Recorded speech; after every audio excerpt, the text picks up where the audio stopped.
মেঘ যেখানে ছোঁয়া যায় সৌদি আরবের পর্যটন নগরী আভা দেখেন। সৌদি আরব আভা আল সুদা চলে আসছি। আসসালামু আলাইকুম। দৃষ্টিনন্দন দেখার মতো একটা জায়গা।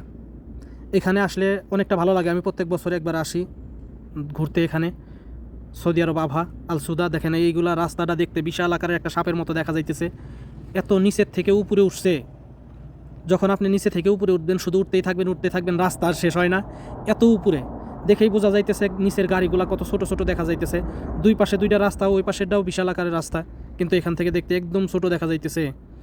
আমরা আসছি অনেকজনই, 4-5 জন আসছি, অনেক বাঙালি ভাইরা সাথে আসছে। অনেক দূর দূরান্ত থেকে লোকজন এখানে দেখতে আসে প্রত্যেক বছর। তো আমরাও তার ব্যতিক্রম কিছু না, আমরাও চলে আসছি দেখার জন্য। আশেপাশের পরিবেশটাও অসাধারণ ছিল। এখানের তাপমাত্রাটাও সবসময় একদম মাইনাসে থাকে, ঠান্ডা তাপমাত্রা থাকে। অনেক ভালো লাগে এখানে আসলে, অনেক ভালো লাগে, যার কারণে প্রত্যেক বছর একবার আসা হয়। আশা করি যারা সৌদি আরবে থাকেন আপনারা একবার হলে ওই জায়গাটায় ঘুরে দেখে যাবেন। আসলে দেখার মতো একটা জায়গা, অসাধারণ মনোমুগ্ধকর পরিবেশ, অনেক ভালো লাগে, অনেক সুন্দর দেখতে। ঘুরে গেলে হয়তোবা একবার ঘুরে গেলে বারবার মনে থাকবে, আবার আসার জন্য ইচ্ছা করবে। ধন্যবাদ সবাইকে। ভিডিওটা ভালো লাগলে শেয়ার করে দিবেন। আসসালামু আলাইকুম।